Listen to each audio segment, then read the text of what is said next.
देखिए, सबसे पहले तो मैं जब प्रदेश अध्यक्ष बना था तो छओ क्षेत्र का तो दौरा मैं किया था, लेकिन बुंदेलखंड का बहुत बड़ा हिस्सा, कानपुर तो मैं आया था लेकिन बुंदेलखंड का हिस्सा छूटा था। उसके तहत मेरे मन में था कि उन क्षेत्रों में भी कार्यकर्ताओं से जाकर मैं मिलूं, उनसे बात करूं।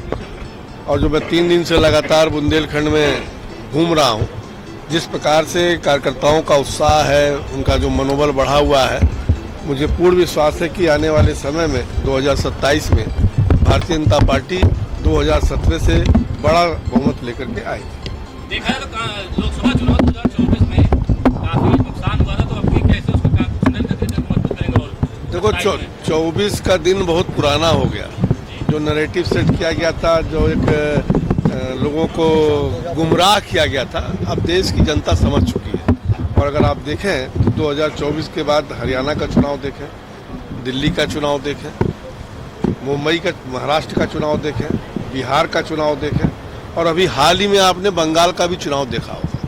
और जिस प्रकार से बंगाल में अराजकता था, गुंडागर्दी थी, भ्रष्टाचार था, परिवारवाद था, उस परिवारवाद के खिलाफ वहाँ की जनता ने उनको कहीं ना कहीं सबक सिखाने का काम किया है। और मुझे लगता है कि उत्तर प्रदेश में भी जो जातिवाद और जो माफिया राज यहाँ पर समाप्त उत्तर प्रदेश की जनता ने किया था, और जो परिवारवाद चल रहा है, अब जनता देश की समझ चुकी है। परिवारवाद और भ्रष्टाचार और जो गुंडागर्दी करते हैं, उनको बख्शने वाली जनता नहीं है। और 27 में भी उत्तर प्रदेश में भी बंगाल वाली ही हाल होने वाली है।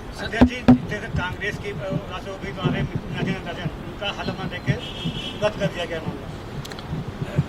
अब ये चुनाव आयोग का विषय है। अगर पर्चा कोई गलत भरेगा और हल्फनामा गलत होगा तो निश्चित तौर से पर्चा तो खारिज होगी। सर, उस पर राहुल गांधी का साफ तौर से कहना है कि पहले ये वोट चोरी करते थे, अब ये सीट चोरी कर रहे हैं। अब वहाँ पर तो पर्चा भरे होंगे, पर्चा में ऑब्जेक्शन हुआ होगा, गलत भरा होगा, तभी तो पर्चा खारिज होगा। सर, 2 लहरों में जिस तरीके से आपने सरकार बनाई उत्तर प्रदेश में, लेकिन 60 सीटें उत्तर प्रदेश में अभी भी ऐसी हैं जिस पर बीजेपी निश्चित तौर से हम लोग उस पर काम कर रहे हैं। वहाँ पर हम क्या कर सकते हैं, हमारे कार्यकर्ता क्या कर सकते हैं, क्या वहाँ करना चाहिए, उस पर काम हम लोग। कल बुंदेलखंड में लगातार कार्यकर्ताओं की नाराजगी देखने को मिली है। क्या जो कार्यकर्ता नाराज है उनको बुलाने के लिए कुछ प्रयास किए जाएंगे क्या? मुझे तो कहीं नाराजगी नहीं दिखाई दी। मैं 5-7 जिला हो करके आ रहा हूँ, कोई कार्यकर्ता मुझसे शिकायत नहीं दर्ज कराया है। कानून व्यवस्था पे लगातार सवाल उठ रहे हैं, क्योंकि लगातार जिस हिसाब से भारतीय जनता पार्टी के ही जो कार्यकर्ता हैं वो कहीं ना कहीं से परेशान रहे। फिर मैं कह रहा हूँ कि कानून व्यवस्था पे चुनाव का समय आया है, नैरेटिव सेट करने का प्रयास हो रहा है। लेकिन अगर आप देखें तो 2017 का पहले का उत्तर प्रदेश और 2026 का उत्तर प्रदेश, आज उत्तर प्रदेश के लॉ एंड ऑर्डर को आज पूरा देश कहीं ना कहीं कोट करता है। इससे बेहतर कानून व्यवस्था उत्तर प्रदेश में कभी नहीं रहा।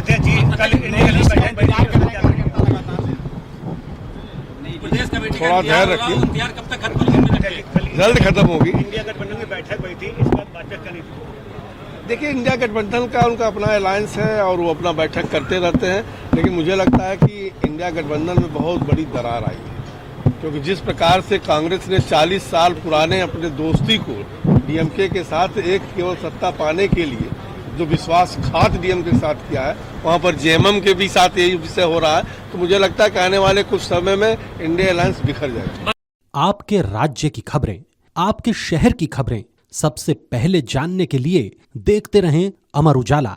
चैनल को सब्सक्राइब जरूर कर लें और पाएं हर अपडेट।